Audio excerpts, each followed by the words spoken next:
Hallo julle, dis lekker om weer by julle te kuier. Baie dankie dat jy ingeskakel het op die program. Ons is besig met hierdie reeks oor die tabernakel en soos ek op 'n vorige keer gesê het, daar's soveel detail wat ek nie met julle in hierdie kort episodes kan deel nie. Maar vandag is 'n spesiale dag, want vandag kom ons by die allerheiligste uit. Baie keer kyk ons na 'n situasie en ons dink ons het die volle waarheid. Ons dink ons sien die volle prentjie. En ek gaan vir julle 'n skildery wys. Op die skerm behoort daar nou vir julle 'n prentjie te wees van 'n mamma arend op 'n nes met 'n ou kleintjie wat sy eintlik beskerm. Dis regtig mooi. Dit vir ons wat lief is vir die natuur is, ja, dis spesiaal. Maar as jy nou daai skildery vat en jy draai hom om en jy kyk van 'n ander angle af, dan sien jy iets heeltemal anders. Jy sien wie is eintlik die een wat na ons kyk. Sien jy die doringkroon? En dit het my so aangegryp toe ek hierdie op 'n keer kry, wat ons dink ons sien en ons oë verneek ons eintlik. En ons kultuur kleur baie dikwels 'n prentjie in dat ons met 'n sekere lens kyk na 'n ding. En dit is inderdaad so dat omdat die Ou Testament in Hebreëus geskryf is en uit 'n Hebreëse kultuur geskryf is, mis ons baie keer die nuance. Ons mis baie keer die volle waarheid. Maar ag, Heilige Gees is net so getrou dat wanneer ons regtig by sy voete kom sit en sê, wys my, leer my. Op 'n stadium het iemand vir my gesê dat om die woord te lees is om deur 7 lae van openbaring eintlik te werk. 7 layers of revelation. Want wat ons op die bladsy lees, veral in die Ou Testament, is partykeer vir ons vreemd, en hierdie ou en hierdie klomp mense doodgemaak, en daai en die en dat.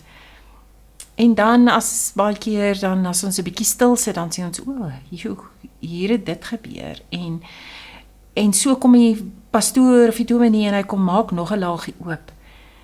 Maar in die tabernakel het ons verseker 'n fantastiese openbaring van wie Jesus is, 'n profetiese prentjie waarby ons vandag gaan stil staan. So die voorhangsel is geskeur. Ons het vrye toegang om nou in die allerheiligste in te kom, né? Ons het gesê dat daar is wel nog 'n sluier, en dit is die sluier van die bloed, né? Die regverdigheid waarmee ons geklee word, Jesus se regverdigheid waarmee ons geklee word, sodat ons kan intree in Abba se teenwoordigheid. En ons kan aangesig tot aangesig met die Vader verkeer, soos wat Moses, as julle onthou, Moses het 40 dae lank in die teenwoordigheid, eintlik 2 keer 40 dae lank in die Here se teenwoordigheid gedeel. En ons het eintlik die voorreg om te kan talm in sy teenwoordigheid. Ons hoef nie in te hardloop en uit te hardloop nie. Ons lewe laat ons baie keer net nie toe nie. En ek wil jou aanmoedig, koop die tyd uit. Want jy sal sien vandag dat as ons van hierdie brood lewe, is dit iets wat ons gaan onderhou. So hierdie fantastiese item, hierdie meubelstuk, word baie mooi beskryf in Eksodus 25. Gaan lees 'n bietjie daar. Dit is asemrowend. En daar's weer eens soveel detail in terme van die mates, in ten opsigte van die hoogte wat gedeel word met die altaar, die bronse altaar wat ook 1,5 cubits hoog was. Die tafel van die verbond, van die toonbrode, is ook 1,5 cubits hoog. En hier is die versoendeksel wat op die ark rus. En dit is, wat het Jesus gedoen? Jesus het gesterf. Hy het vir ons 'n nuwe verbond gebring. en hy het ons losgekoop, nee. En vir ons die mercy seat. Hy is die mercy seat. Hy is die een deur wie ons versoen word met Abba Vader. As ons praat van dit is hout, die boksgedeelte is hout, oorgetrek met goud binne en buite. Is nou nie net meer buite om nie. Die binnekant van hierdie boks was ook goud. Ons sien weer die drie eenigheid van God in dit verteenwoordig. Vader is goud. Jesus is volledig mens, hout. Heilige Gees is goud. So die samestelling van hierdie boks waarin 3 items geplaas is 'n verteenwoordigheid van die drie eenigheid. Dan het ons die goue deksel, suiwer goud met 2 gerubs wat na mekaar kyk. Dit is asemrowend mooi. So gaan lees 'n bietjie, gaan kyk, maar dis nie waarop ek tyd kan spandeer vandag nie. Ons het weer ook gesien, voordat ek vergeet, dat die verbondsark het ook 'n kroon om. Ons sien 'n kroon by 2 krone by die tafel van toonbrode, nê? Wat ons gesê het, Jesus kom vat ons van die troon of van die kroon van dorings na die kroon van glorie, nê? Ons deel, want eintlik was ons die oorsaak vir die doringkrone. Maar hy kom vervang dit met die kroon van glorie. Ons sien die goue altaar verlede keer het ook 'n kroon omgehad. Ek het nie tyd daaroor spandeer nie, maar dit was Jesus. Dit was weer eens, hy's die middelaar. Hy's die een wat vir ons gebede laat opgaan. En dan het die versoendeksel ook 'n kroon om, die kroon van glorie. Maar kom ons kyk, daar's 'n profetiese prentjie van Jesus in die 7 items of 7 dele wat ek met julle wil deel van die verbondsark. In Exodus sien ons 2 gerubs en hierdie gerubs is geplaas op die kante. Hulle kyk na mekaar, hulle vlerke, gaan kyk gerus na die prentjie. En dan sien ons daar's 2 engele in die oop graf wat sit. Een aan die kopkant en een aan die voetekant.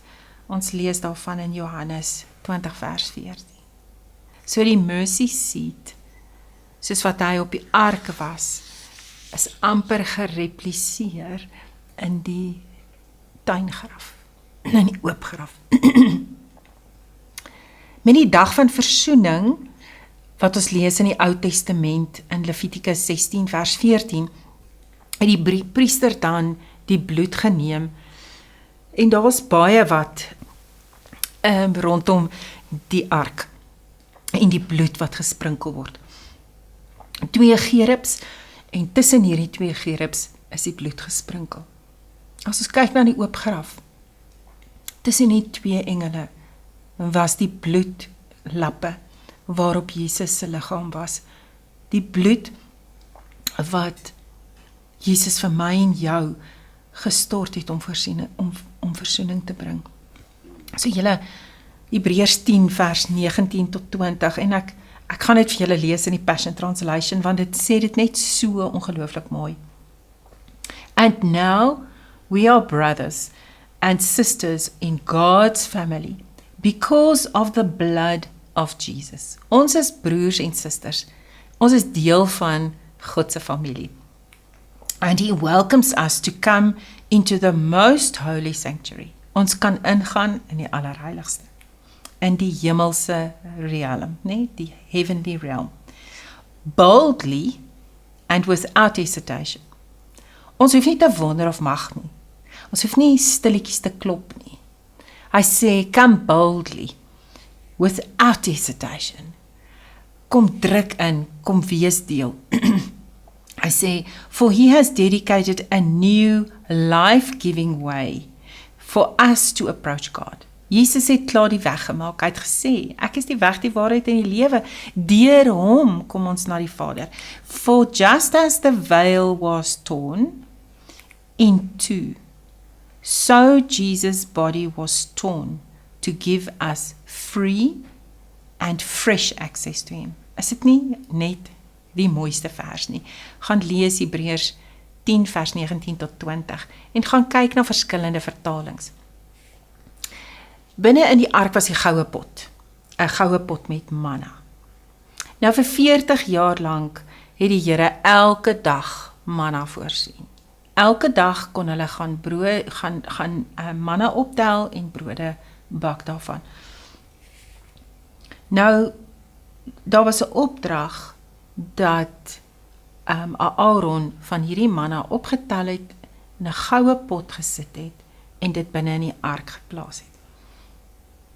Ons sien dat manna uit die hemel is soos Jesus. Dit is Jesus, hy is die brood van die lewe. Ons moet hom eet, ons moet van hom eet, sodat ons die lewe kan hê. Ons het ook gelees dat in Exodus sê hulle, was die opdrag, julle kan net elke dag optel, julle kan nie oorlos nie. As julle dit oorlos vanmôre, het daar wurms ingekom en dit was onbruikbaar. Slegs op die Sabbat, die aand voor Sabbat, kon hulle 'n dubbel porsie optel. En dit het hulle kon gebruik vir Sabbat. Dis 'n wonderwerk op sigself, né? Nou hierdie goue pot het vir 40 jaar wat die ark in hulle, wel, nee, dit was langer, maar verseker die 40 jaar in die tabernakel. En daarna, waar hy vir 400 odd jare in Shiloh gestaan het en rondgegaan het, daai pot met manna het nooit bederf nie. Solank as wat die ark bestaan het, nadat hy ingedra is in Salomo se tempel, het daai pot met manna vars gebly. Want wat beteken dit? In die teenwoordigheid van Jahweh, in sy teenwoordigheid, is daar onderhouding en openbaring. Preservation and revelation. As ons in die Here se teenwoordigheid lewe, is daar vir ons ook. Hy sal ons onderhou en hy sal homself aan ons openbaar. Maar ons moet eet van die brood van die lewe. Die tweede item wat binne in die ark geplaas was Aaron se staf. Aaron se staf het gebot en gebloei en vrugte gedra in een nag. Dis ook weer 'n storie. Dis nadat die volk die ouens gerebelleer het en gesê het, maar wie is jy? Hoekom is jy hier? En eintlik was dit waar Abba hom regtig nie aangestel het nie. Hy het bevestig dat hy in autoriteit stap en dat hy die hoëpriester is wat God gekies het. Nou ons lees in die Nuwe Testament dat Jesus is nou ons hoëpriester in die hemel. Hy is ons middelaar, Hebreërs 10 vers 21, ek lees weer vir jou in Engels. And since we now have a magnificent high priest to welcome us into God's house, he welcomes us into God's house. Dit is so mooi gestel. We come closer to God and approach him with an open heart, fully convinced that nothing will keep us at a distance from him anymore. It's baie mooi. Nothing will keep us at a distance anymore. For our hearts have been sprinkled with blood to remove the impurity, and we have been freed from accusing conscience, unstained and presentable to God inside and out. En hier is die mooiste vers 23 wat sê, so now wrap your heart tightly around the hope that lives within us, knowing that God always keeps his promises. God is nie 'n mens dat hy kan lieg nie. He will keep his promises. En dan die derde item wat in die ark geplaas was, die 2 kliptafels, waarop God met sy vingers self sy liefdesverklaring, sy instruksies geskryf het. As jy teruggaan, sal jy onthou, het gepraat van die ketubah, wat amper die huweliksformulier was, wat God geskryf het. Hy het gesê, ek ek sal vir jou 'n God wees. En dan het hy eintlik soos wat 'n bruidegom vir sy bruid sal sê, ek gaan vir jou versorg, ek gaan vir jou 'n man wees, ek gaan vir jou lief wees, maar dan moet jy getrou aan my wees. So hierdie 2 kliptafels is binne in die ark, maar Jesus het die wet kom volbring. Matteus 5 vers 17 tot 20. Jesus het die wet kom vervul. Maar nou onderhou ons nie die wet vir selfregverdiging nie. Ons dade vloei nou uit 'n plek van gehoorsaamheid.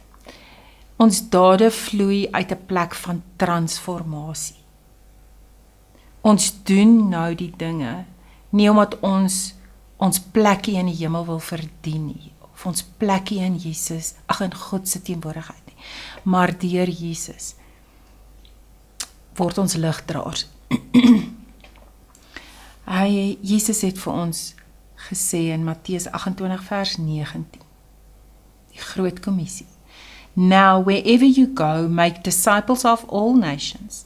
Baptize them in the name of the Father, the Son and the Holy Spirit, and teach them to faithfully follow all that I have commanded you. And never forget that I am with you every day, even to the completion of this age. Ons kan maar net weet, hy het 'n volkome werk gedoen. Die 6de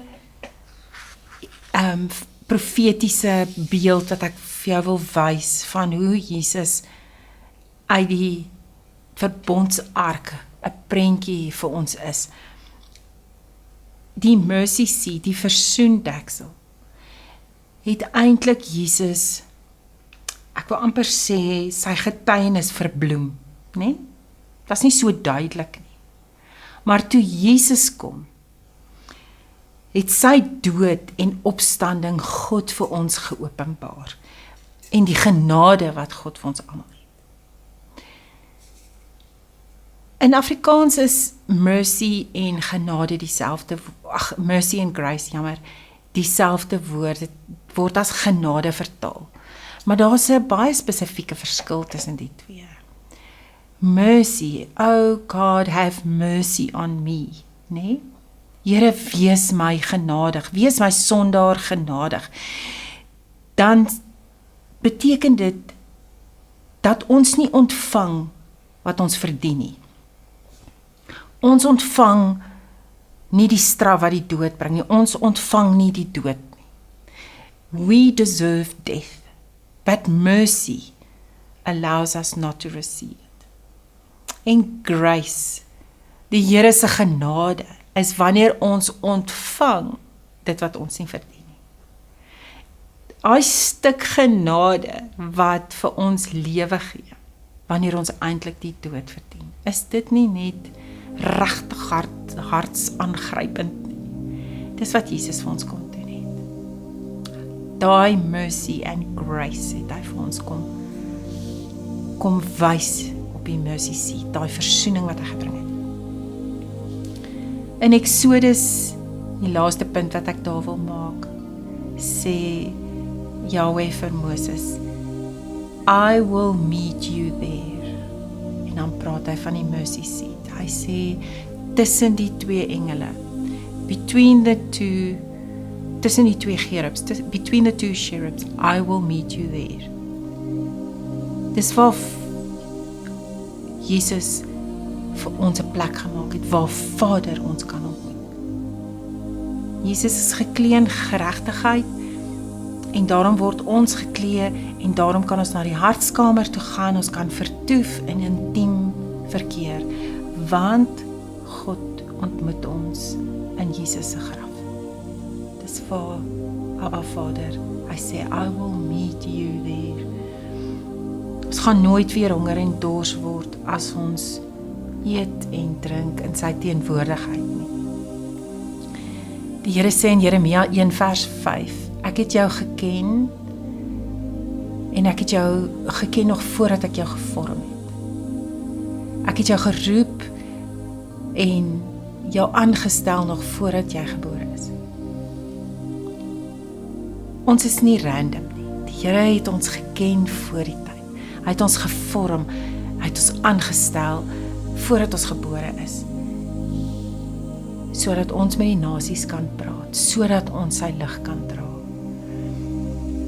Ek wil regtig hoop dat as jy nou na die tabernakel kyk, as jy na die verbondsark kyk, as jy sien hoe al die rituele en seremonies wat eintlik rondom dit gebeur het, 'n heenwysing was, 'n profetiese prentjie van Jesus en wat hy vir ons kom doen het, dat as jy na die tabernakel kyk, dat jy net Jesus sal sien.